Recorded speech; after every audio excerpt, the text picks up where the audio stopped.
Tengo aquí el placer de entrevistar a Naisha, una tuitera trans comunista argentina. Lo tiene todo, es decir, como el pack completo. Y sí. Alto vegetariana. Ah, vegetariana, o sea, ya, ¿qué más le podemos pedir a la vida? Yo la he visto muchísimas veces interactuando en Twitter con otras personas autodenominadas comunistas y veo que siempre los está papeando, siempre los está rectificando. Y bueno, me llama la atención porque es una de las pocas personas que yo he visto con las que puedes interactuar de una manera racional sin que se te vuelva toda una pelea, sin que se te vuelva un caos. Y entonces yo dije, mira, es una persona con la que me gustaría hablar, me gustaría profundizar en temas que no conozco, en temas que están en las antípodas de lo que yo considero correcto. Es decir, yo soy libertario, ella es comunista, no nos podemos odiar más. Estamos hablando aquí, pero si estuviéramos de frente ya no estuviéramos cayendo a trompada posiblemente hace mucho tiempo. Pero bueno, no creo que pase porque ella es el tipo de persona que parece ser racional. Entonces quería aprovechar para hacer una pequeña conversación, una charla chill. No va a ser un debate, no van a ser refutaciones para aquí ni para allá. Es simplemente conversar, intentar entender qué es el verdadero comunismo, porque siempre hay una mala concepción de lo que es el comunismo. Como mismo lo hay del libertarismo, lo hay aún más del comunismo, porque hay regímenes que proclaman comunistas cuando en realidad no tienen nada que ver. Entonces, hola Naisha, voy a empezar entonces haciéndote la pregunta más esencial. ¿Qué es el verdadero comunismo? El comunismo se lo puede considerar como un estado que supera al actual capitalismo. ¿En qué sentido? En que se supera la actual situación del trabajo que tenemos, en la cual hay unas ciertas clases sociales, hay unas ciertas regímenes, por así decirlo, y hay también unas ciertas limitaciones a los trabajadores, a los productores y demás, que bajo un sistema comunista serían superados. Por ejemplo, está el tema de la competencia entre productores. Bajo el comunismo no vemos el sentido de la competencia, entendemos más el sentido de la cooperación. Por ejemplo, si un productor un capitalista, ¿no es cierto?, intenta apoderarse de un mercado, intentará desplazar a su competencia. Y en este caso se pueden ver muchas situaciones en las cuales se pierden muchas cosas muy relevantes, se pierden trabajos, pueden perder salarios, pueden perder muchas cosas. Y bajo un sistema de que prime la cooperación, por ejemplo, no se verían estos problemas. Ese es un ejemplo. Bueno, básicamente bajo el sistema comunista no habrían estados, es decir, el estado se extinguiría, no se aboliría de un día para otro, sino que se extinguiría temporalmente, después de un tiempo. Tampoco existirían las clases sociales, es decir, no existiría la explotación del hombre por el hombre, básicamente que una persona se apodere del trabajo de otro por sus pertenencias, por su capacidad o lo que sea. Existiría el intercambio capitalista, existiría el intercambio, obviamente, es algo esencial, pero no el intercambio capitalista, es el intercambio basado solamente en la obtención de ganancias, es un intercambio basado en el progreso mutuo.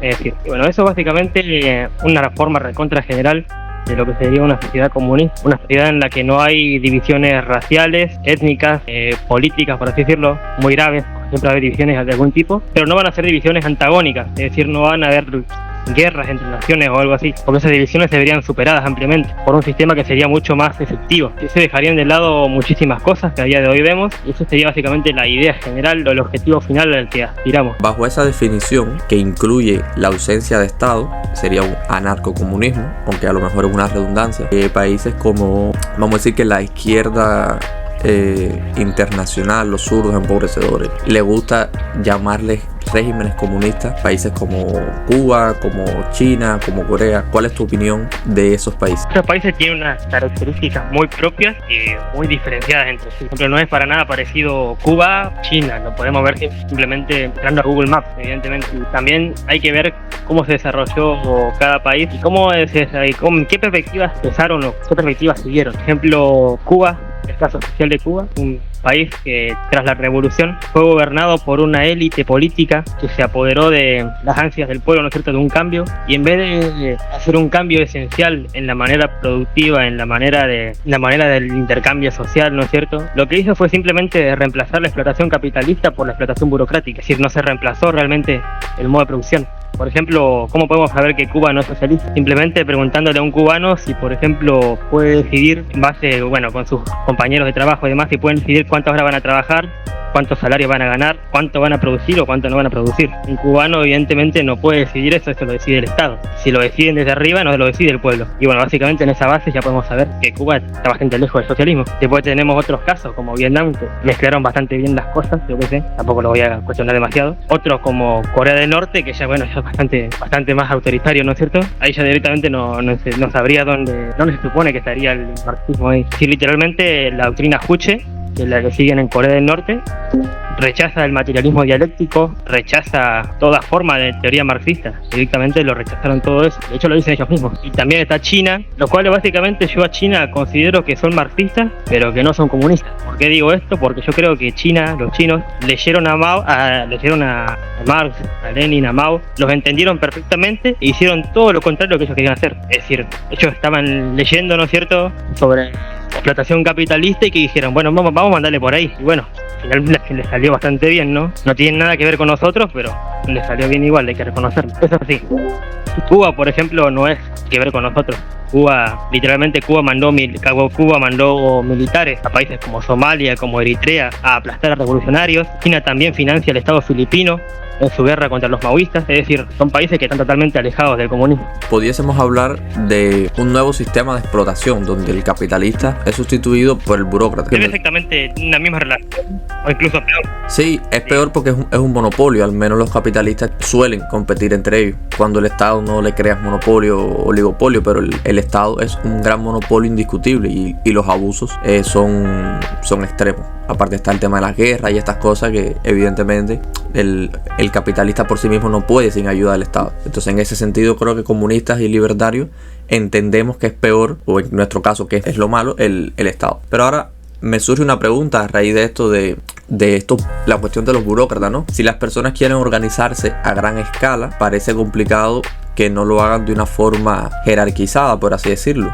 que es una de las críticas que también nos hacen a los ANCAP. Entonces, dentro de una sociedad comunista, si la función del burócrata es vista como algo negativo, ¿cómo puede organizarse esa sociedad sin establecer nuevos burócratas? ¿De qué forma se puede escalar la cooperación? Esto es algo que justamente Engels trata en su pequeño texto que se llama de la autoridad. Este es un pequeño texto de 9 páginas, el cual Lenin trata el tema de las jerarquías, de la autoridad y de la violencia. También temas como la coacción y demás. En este caso, Engels nos habla sobre que las jerarquías suelen ser necesarias para el desarrollo de una sociedad o el desarrollo de prácticamente cualquier actividad. Por ejemplo, una cirugía no lo va a hacer un enfermero.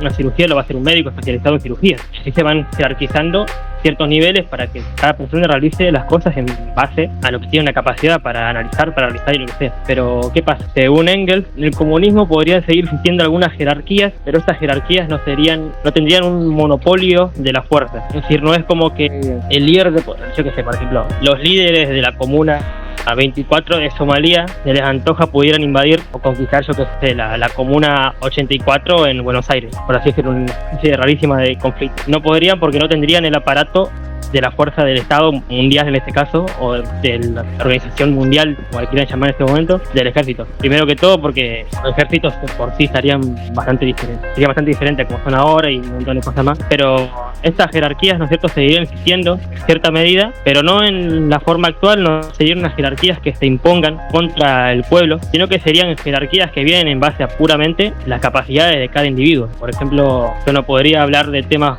como medicina ni decidir sobre políticas de ese sentido, pero sí entiendo como parte de, se podría denominar el pueblo, que es necesario que la medicina esté disponible para todos, ¿no es cierto? En ese sentido yo podría reclamar por eso. No podría reclamar por cosas puntuales, pero sí por eso al menos. En ese sentido se obedecería a lo que demanda el pueblo. Así se evitaría una concentración de poder en pocas manos, ¿no? Al menos teoría. Se intentó en la Unión Soviética, no funcionó muy bien. Al final los soviets eran los que tenían que hacer eso, fueron totalmente avasallados con el tiempo, pero bueno. Hay una pregunta que me surge, y es que si el burócrata dentro de la sociedad comunista tiene que existir, digamos, como tareas de administración, de gestión, por ejemplo, digamos, en una fábrica, por ejemplo, que organice los horarios, que organice los pagos, lo que sea que le van a dar por recompensa. Es decir, tiene que existir una persona que tenga cierto poder dentro de una organización, aunque no sea un poder coactivo, sí va a tener un poder de facto. Cómo esa persona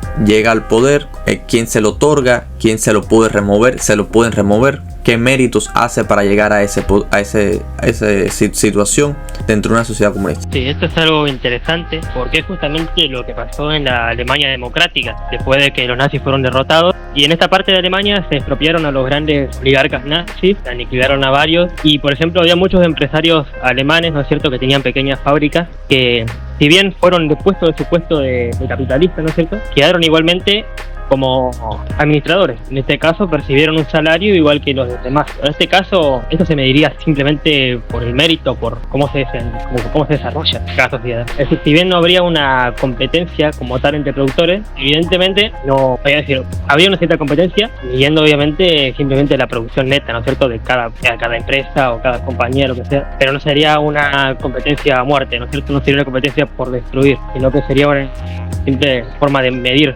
cómo funciona la productividad. Por ejemplo, en estos casos, el que era antiguamente el dueño de la fábrica ya no era como tal dueño, pero seguía siendo una persona importante dentro de esta empresa, siempre en cuanto pudiese demostrar que administraba bien las cosas, que regulaba bien horarios, que era una persona que estaba capacitada para este puesto. Es decir, en el caso del sistema capitalista, muchas veces se ve que hay personas que simplemente por el hecho de nacer privilegiadas ya tienen una vida solucionada, ya tienen una vida en la cual el padre o la madre o quien sea les hereda grandes fortunas, y usted simplemente puede bien desaprovecharlas, despilfarrar todo y morir en la pobreza, como ya pasó muchas veces, o como pasa por ejemplo con futbolistas multimillonarios que después caen en la droga y demás, o puede también aprovechar esa base de riqueza y expandirla terriblemente, como por ejemplo Elon Musk, ¿no es cierto?, que si bien heredó una gran riqueza, no es nada comparable con lo que produjo después. Y bueno, estas cosas simplemente se medirían en base a qué tan productiva es una persona en cada puesto. Por ejemplo, una persona que evidentemente no tenga una ética laboral, no tenga unas capacidades dadas para tal o cual trabajo, en todo caso, o sea, simplemente removida a otro sitio, pues ya es una persona que es directamente antisocial, así en el sentido no de antisocial como es debido. Bueno, creo yo que es una respuesta un poco. Cuando dices elegir, alguien es elegido por sus capacidades o por sus méritos, ¿quién lo elige?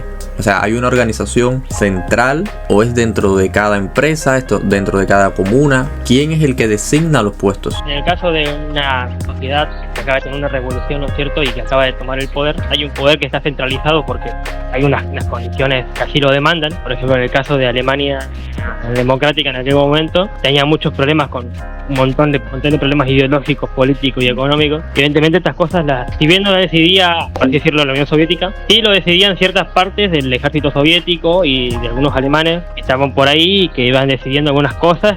Que nada funcionaba, si no funcionaba, no funcionaba. Y bueno, fue un proceso un poco caótico, con el tiempo comenzó a ir un poquito más para arriba, pero bueno, al principio obviamente fue algo bastante arbitrario. Ya hay una sociedad más elevada, más tranquilizada, entonces así lo podrían decidir, por ejemplo, los miembros de cada colectividad, yo que sé, por ejemplo, si es una empresa muy importante, eso también depende de la importancia, ¿no? Si es, por ejemplo, la empresa que produce agua para 3 provincias enteras, evidentemente es una decisión que tiene que tomar las 3 provincias que se vieron afectadas por una mala decisión. No lo pueden decidir ni el Estado centralizado, que está bastante lejos de estas 3 provincias, ni tampoco los que estén en zonas apartadas o así. Eso lo tienen que decidir las personas que estén ahí y las personas capacitadas que estén ahí, que representen a los intereses de esas personas. Por ejemplo, yo no podría decidir quién tiene que ser el presidente de la NASA, pero sí puedo votar por una persona que considero que tiene una capacidad para eso y que creo que me va a representar a mí en esta decisión. Que es algo que soy teórico, no es como se ha aplicado, pero en un nivel bastante base todavía. Eso es algo que quiero entrar luego sobre las aplicaciones que ha tenido el comunismo, si algo parecido ha existido. Pero antes de eso quiero preguntarte ¿cómo entienden desde el comunismo los conceptos de libertad? cuál es la libertad del individuo y, por ejemplo, si esa libertad puede incluir la creación de una empresa capitalista dentro del comunismo, o si eso es visto como un delito, como un crimen. Es algo bastante complejo. Nosotros entendemos que todas estas cuestiones no son algo que venga de un mundo mágico de ideas, ¿no es cierto? Sino que son conceptos que tienen historicidad, es decir, que fue para los babilonios, para los romanos.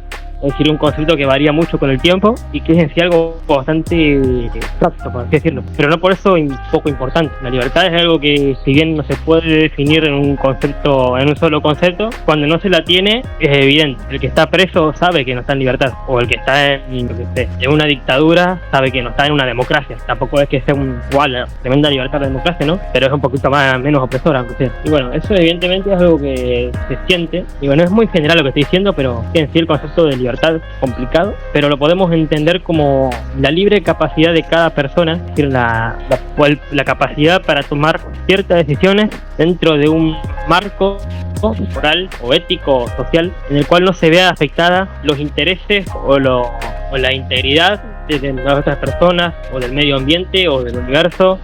Si por ejemplo entendemos que sería tan inmoral o sería una cuestión que no sería respetar, por ejemplo, insultar o acosar a una persona constantemente, así como tampoco podemos aceptar que una persona vaya y golpee físicamente a otra porque sí. Es decir, aunque en un caso se ve una agresión física y en la otra una agresión que no es física, consideramos que eso es igual de malo. No vemos ninguna diferencia entre una agresión física y una agresión verbal, por ejemplo.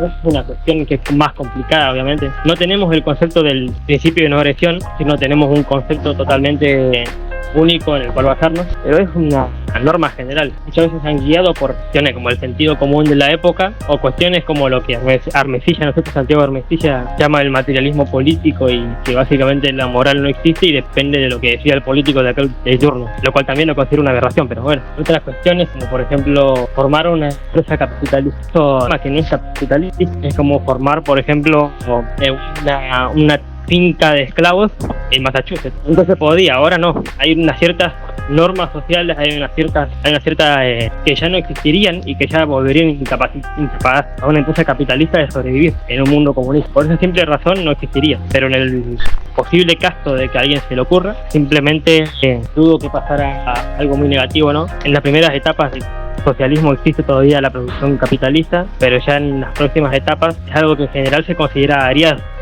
superado, por lo cual dudo que pueda pasar, pero si pasa tampoco creo que tenga éxito y simplemente se confundiría o sería reemplazada por otras. Pero bueno, igual sería muy, muy difícil porque no habría un sistema monetario, no habría un sistema estatal, no habría un sistema comercial de competencia, así que igualmente es bastante imposible que pase. Quiero saber esta forma de eliminar no solamente ya una empresa que intente un modo de producción prohibido, ¿no? Porque puedo entender que es como mismo la esclavitud, ¿verdad? O sea, para nosotros la esclavitud es ilegítima, más allá de que no sea productiva.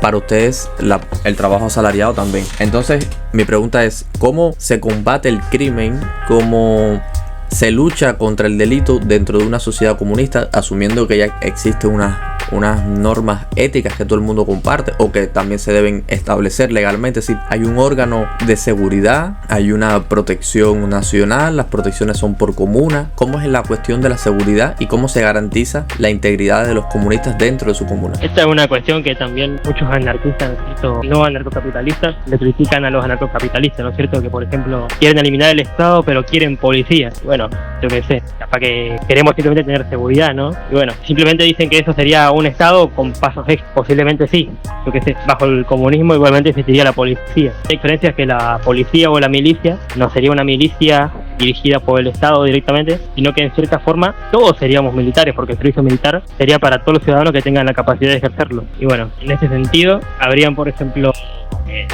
habrían sistemas de vigilancia, habrían todas las cosas que hay en la actualidad, simplemente que regidos de una forma bastante diferente. Por ejemplo, en la policía vemos muchísima corrupción, vemos muchísimas personas que están en altos puestos que no deberían ocupar, que están regidos por un sistema totalmente autoritario, totalmente, ¿cómo se puede decir? También hipócrita en ese sentido.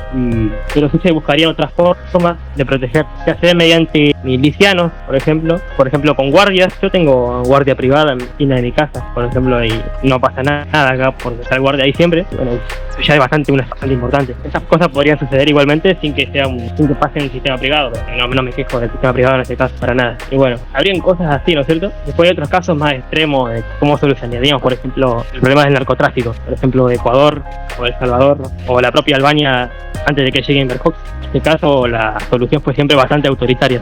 Simplemente sacar militares a la calle, seguir lo que nos parezca mínimamente narco o lo que sea, no mierda. Y esa también sería la solución que daríamos los comunistas en estos casos. Son muy extremos, obviamente. Dudo que puedan haber bandas narcoterroristas en el comunismo, porque hablamos de que serían una pequeña banda, de hecho, 2.000 personas, o mucho una banda gigante de narcoterroristas, contra un ejército de casi 8.000 millones de personas, que son actualmente los humanos. No sería posible que un grupo intentase provocar el caos o un sistema del cual ya estaría regido a nivel mundial o a nivel interplanetario, incluso vamos muy al futuro. Eso sería más o menos. Relacionado con eso, con la cuestión del guardia que me dijiste, esto se pudiera ver como una pequeña empresa. ¿Cómo se puede delimitar lo que uno puede hacer por sí mismo en una sociedad comunista? Es decir, si yo quiero, por ejemplo, en mi casa dedicarme a vender tomates sin asociarme con nadie, ¿puedo hacer eso? Estaría todo permitido siempre en cuanto no haya explotación del hombre por el hombre, es decir, no haya trabajo asalariado.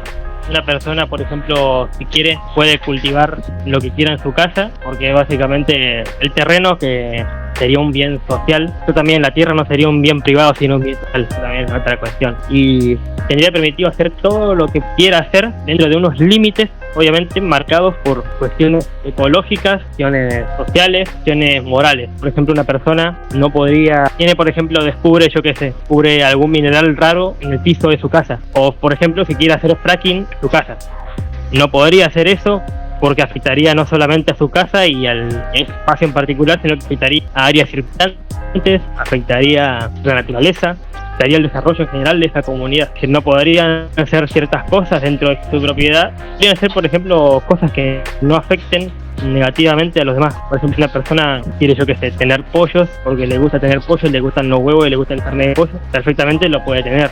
No hay drama, siempre en cuanto lo mantenga controlado, porque tampoco queremos una epidemia de alguna enfermedad rara que tenga el pollo. Todo se mantenga controlado mientras que no haya explotación de una persona, es decir, mientras no prime las relaciones de trabajo asalariado, estaría permitido. Por ejemplo, una empresa sería algo más complicado de establecer. Por ejemplo, empresa de qué exactamente. Empresas pueden haber de muchas cosas. Si vos querés tener una empresa de zapatillas, estaría todo bien, mientras tú no seas en sí el dueño de dicha empresa, sino que sea una empresa la cual no sea propiedad de tal o cual persona, sino que sea una propiedad pensada para satisfacer necesidades sociales. Es decir, no se produce por la ganancia, se produce por satisfacer necesidades. Si no hay necesidad de más zapatillas, porque ya todo el mundo tiene zapatillas y ya son de buena calidad, ¿para qué van a producir más zapatillas? No tiene sentido. Porque son trabajadores que están realizando un trabajo improductivo. Podrían estar trabajando en un área que se necesite más, yo que sé, en el campo, pero bueno, es complicado.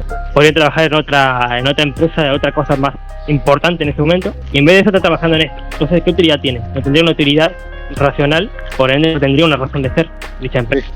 Si hay una utilidad, si hay una razón de ser de esta empresa, no habría problemas en que saquen ciertos méritos, básicamente todo lo que se produce iría para los que lo trabajan. No estamos hablando de que habría un estado que se quede cierta parte del salario o de la producción de los trabajadores, sino que todo lo que se produce, todo lo que el trabajador produce, volvería hacia él, ya que no habría una relación de explotación, no le deberían nada ni al Estado, que no existiría, ni al capitalista, que tampoco existiría. Vale, eso me deja otra pregunta, porque me dices que se va a trabajar según lo que necesite la sociedad. Y claro, los libertarios o cualquier persona que defienda el capitalismo o el libre mercado entiende que para comprender cuáles son las necesidades de una sociedad utilizamos el sistema de precios. Si un producto o un servicio aumenta de precio, significa que su necesidad o su demanda está aumentando. Si el precio cae, significa que la demanda está bajando. Pero en una sociedad comunista, donde entiendo que el dinero no existe, ¿cómo se determinan las necesidades de la sociedad? En este caso está bastante claro que hay necesidades que son más importantes que otras, más allá de que obviamente el criterio de necesidad es subjetivo. siempre va a ser subjetivo esto. A mí me interesan, yo qué sé, los mangas, a otra persona le interesan, no sé, el anime.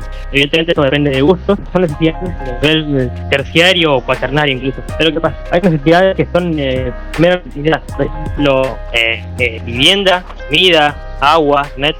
Uy, está muy bonito, está bien. Esas son necesidades que son necesarias para la vida, para la reproducción social del ser humano. Y otras que ya no son tan necesarias, que igual son necesarias. Y bueno, estas necesidades sociales primarias estarían garantizadas de por sí. Se movería el sistema productivo a satisfacer primero estas necesidades específicas y después ya se utilizarían otros dispositivos, otras formas, ¿no es cierto?, de regulación, no exactamente, sino otras formas de intercambio para que produzcan la satisfacción de todas las necesidades que tenga el ser humano. Esto es algo más complejo, obviamente. Algunos han propuesto ideas como el cibercomunismo, ¿no es cierto?, mediante el cual tendría que estar un burócrata o un conjunto de burócratas decidiendo tal o cual cosa, o dónde se produce o cómo se produce, sino que se introduciría una gran serie de datos en una computadora y esta ya iría tirando, ¿no es cierto?, las mejores opciones. Obviamente es algo mucho más complejo, ¿no?, pero sería una explicación simple. Pero bueno, básicamente, primero se primaría la satisfacción de las necesidades primarias, secundarias, y una vez que ya está satisfecho esas necesidades para todos los seres humanos de la Tierra, nos fijamos en las otras. ¿Y cómo se ejercerían las otras? Una cuestión más compleja, pero que a la vez no es tanto, ya que son cuestiones, son un poco menos importantes, pero no por eso que debamos omitir. Es algo que se ha debatido bastante en su momento y todavía se sigue debatiendo. Nunca se llegó a esa situación, desgraciadamente nunca pudimos cumplir la satisfacción absoluta de todas las necesidades básicas, pero se ha estado bastante cerca y ya se ha debatido otras cuestiones. Cuando dicen nunca llegamos a satisfacer las necesidades primarias, ¿en dónde se intentó con más éxito un modelo lo más cercano posible al comunismo? Todos han tenido desviacionismos muy importantes. Por ejemplo, Stalin, con lo que él llamó el socialismo patriótico, no es que dejó de lado el internacionalismo, ¿no es cierto?, de Marx y Lenin, pero sí lo apartó, por así decirlo. Marx, Lenin, básicamente cualquier persona que leyó o que sabe de marxismo te va a decir que es imposible que el socialismo exista en un solo país. ¿Por qué? Porque básicamente imposible establecer un nuevo sistema de producción, que es un sistema de producción que en sí es un sistema de producción mundial. El capitalismo está en todos los países del mundo. Es imposible superar ese sistema en una parte específica del mundo. Para superar el capitalismo tiene que necesariamente el comunismo expandirse a todos los rincones de la Tierra. Y bueno, eso evidentemente no se logró. Pero podemos decir que, si no nos ponemos muy exquisitos con las definiciones, podemos decir que la Unión Soviética estuvo un poco cerca de eso. También podemos decir que China no tiene mucho que ver ahora con nuestras ideas, ¿no? Pero la China de Mao incluso también estuvo un poco cerca de cumplir varias necesidades. La Alemania democrática también fue un país bastante rico en su momento, no tanto como la Alemania occidental, pero tampoco estuvo tan mal, sería un 6 de 10. La Albania de Hoxha también tuvo sus cosas buenas. ¿Cuál más? Bueno, realmente no hay muchos más. ¿Corea? Estaba bastante fallido realmente. Bueno, Checoslovaquia. ¿Y Corea del Norte? Corea del Norte es un caso complicado, pero podemos decir que Corea del Norte, que no podemos chequear nada de Corea del Norte. Realmente no podemos conocer muchos datos. Claro, hay algo que me llama la atención cuando dices que el comunismo necesita expandirse por todo el mundo. Eso implica que no podría haber una compatibilidad entre una sociedad comunista y una sociedad anarcocapitalista, como si entendemos nosotros los anarcocapitalistas que podría existir. Es decir, para nosotros no había ningún problema con que Argentina se dividiera en, 15 provincias y 10 fueran anarcocapitalistas y 5 anarcocomunistas, o incluso hubiera un estado. Es decir, nosotros no tenemos incompatibilidad con otros sistemas políticos. Nosotros simplemente don't tread on me, es decir, déjame tranquilo en mi sistema, pero tú en el tuyo haz lo que tú quieras. Eso en el comunismo no sería viable. Sería o todos somos comunistas o no hay comunismo. Todos fuéramos comunistas, obviamente eso es imposible, nunca en la historia se ha logrado que todo el mundo piense lo mismo. Y sería necesario que, como tal, el sistema de producción fuese totalmente modificado. Si no se puede ejercer una nueva sociedad por partes, se necesita sí o sí un cambio radical. No podemos concebir un sistema en el cual supere el trabajo asalariado, se supere la propiedad privada, supere un montón de cuestiones por el estilo, a la vez que a unos cuantos kilómetros tenemos una sociedad en la cual todo eso de una forma totalmente, por ejemplo, totalmente espectacular, ¿no es cierto? Es decir, eso sería incompatible. ¿Pero por qué razón? Porque entendemos que un sistema productivo se expande, se necesita expandir necesariamente, necesita conquistar de cierta forma todos los rincones de la Tierra para que eso sea posible. Para que sea posible su propio funcionamiento, porque todo sistema necesita expandirse, necesita globalizarse, y es incompatible esa noción de un autonomismo absoluto de una región con otra, sea por las razones que sean.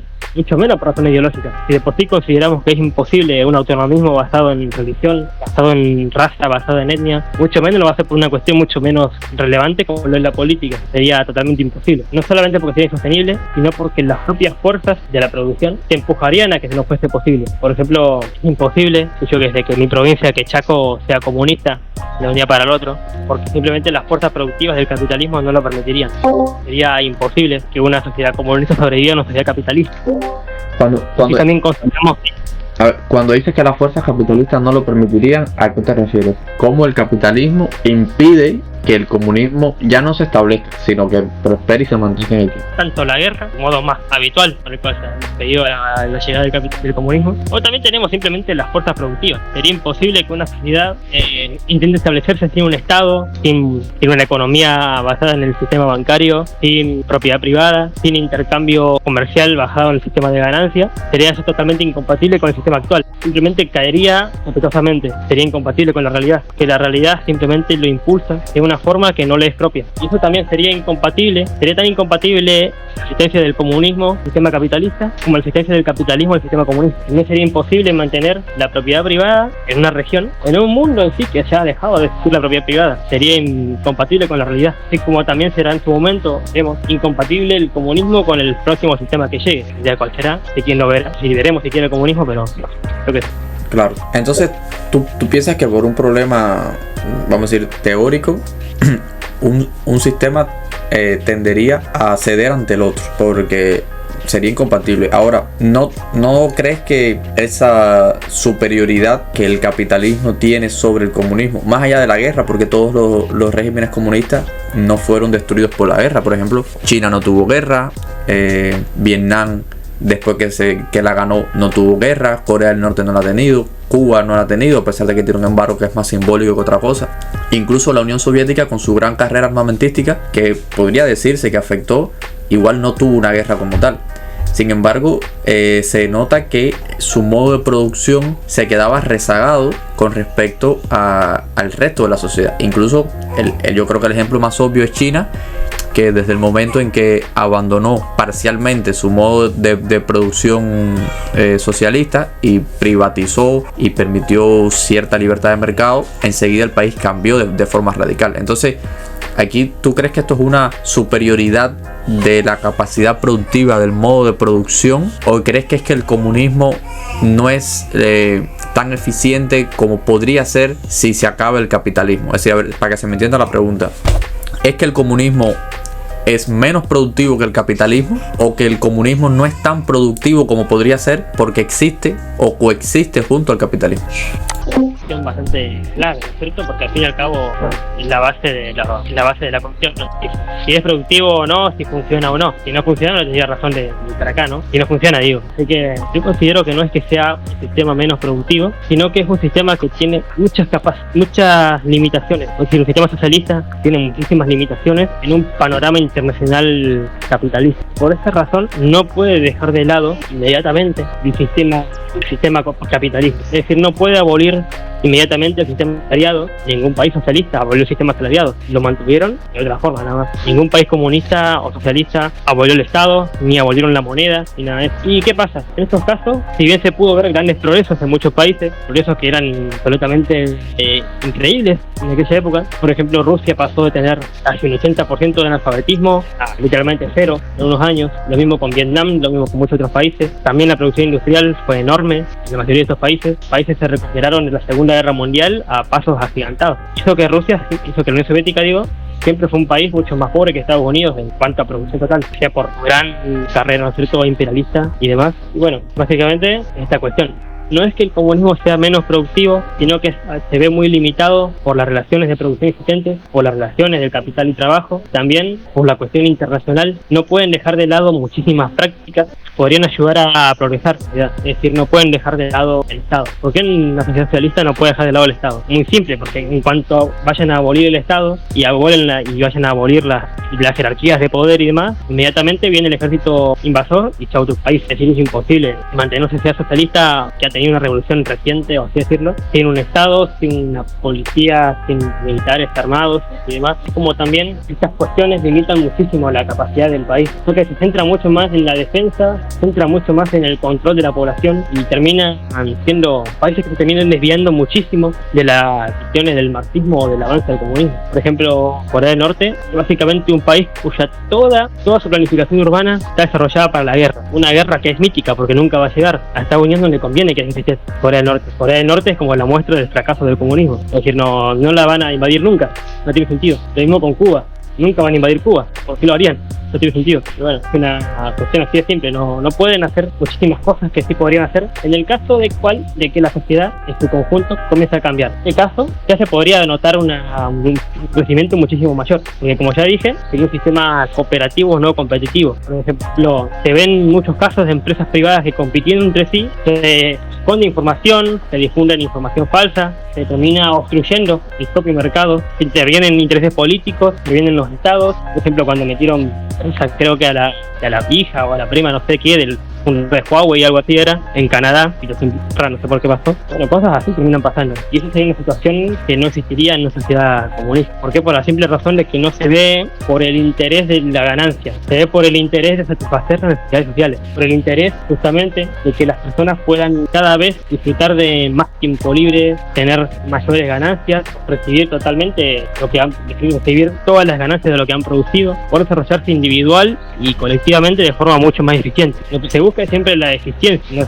Se considera que la competitividad, si bien tiene obviamente momentos de eficiencia, termina generando también las crisis, las cuales son inevitables del sistema. Básicamente estas crisis no son producto del Estado, como afirman los antinarcocapitalistas, ¿no es cierto? Sino que estas son fallas del mercado que terminan generando crisis que son absolutamente inevitables y que ocurrirían incluso en el sistema narcocapitalista. ¿Por qué? Porque simplemente son una expresión más de lo que son las relaciones en sí del sistema. Llegaría un punto en el cual la competitividad obviamente sería absolutamente imposible, el sistema cae, después se levanta de nuevo y así.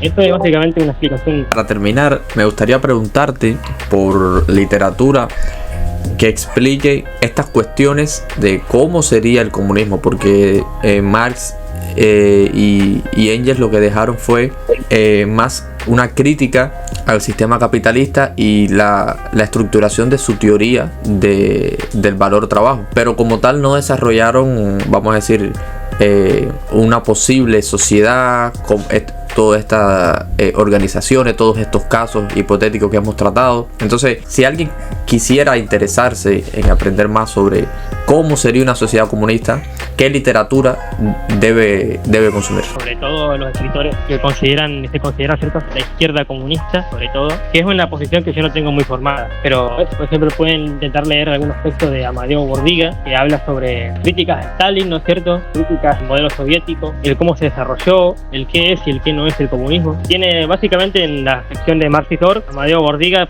prácticamente todos los textos intentan abordar un poco cada aspecto de lo que sería una sociedad comunista. Obviamente ninguno lo explica tal cual, porque es algo totalmente hasta el momento imposible de imaginarlo siquiera, pero sí se pueden dar ciertos atisbos de cómo sería. También está Antón Pannekoek, el cual tiene dos libros que se llaman Los Consejos Obreros. Los dos libros se llaman igual, Los Consejos Obreros, que hablan sobre cómo sería la expresión de trabajadores libres, trabajadores que producen sin necesidad de intervención estatal, y cómo esto se va mediante una organización autónoma, más orgánica, por así decirlo, cómo nos lleva poco a poco a una sociedad comunista. También tiene otra cuestión que es, por ejemplo, la distinción entre propiedad pública y propiedad social. La propiedad pública y la propiedad privada, para los comunistas es un robo los dos. Una es propiedad del Estado, la otra es propiedad de una persona. Nosotros consideramos que en sí la propiedad no debería ser un bien social, y bueno, esa es una cuestión que también se trata ahí. Bueno, hay muchas otras cuestiones. También pueden leer a Lenin, que habla sobre el Estado y la Revolución, que es un libro bastante clave para entender cuál es la posición de los comunistas con respecto al Estado y cómo sería una sociedad socialista y posteriormente comunista, por así decirlo. Y bueno,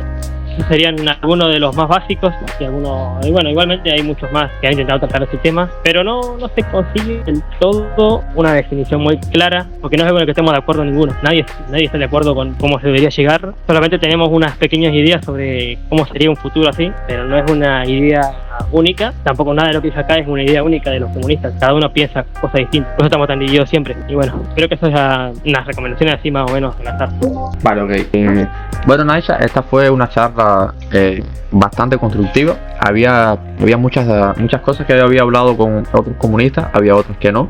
Así que aprendí y nada, te quiero dar las gracias por pasarte por aquí, por ser alguien bastante tolerante en Twitter. Por lo general, siempre que te veo me gusta lo que comparte y eso es síntoma de que al menos es una persona racional. Y a pesar de las diferencias y que llegado al comunismo me exterminaría, pues que sepas que yo no te exterminaría a ti si llegara al capitalismo. Pero bueno, eso son cuestiones que van más allá de nosotros. Yo sé que tú necesitas acabar conmigo para que tu sistema funcione. Yo lo entiendo. Si eres tú quien me viene a matar, yo me dejo matar. Vamos a ponerlo de esa forma. Entonces nada, muchas gracias por pasarte por aquí. Cuando quieras hablamos otra vez. Vale, lo voy a tener en cuenta. Quizás podamos en otro momento hacer incluso un espacio en Twitter y permitir que más personas interactúen y profundizar en esto.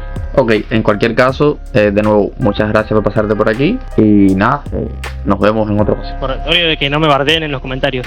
No la bardeen, que Naisha es chile, es buena gente. Los exterminaría todos si pudiera, pero como todavía no puede, no. A la mitad. La otra para campo de trabajo forzado. Ya, los que la bardeen ya saben para dónde van. Entonces, bueno, para el gulag directo. Entonces nada, un saludo y nos vemos. Vaya bien. No.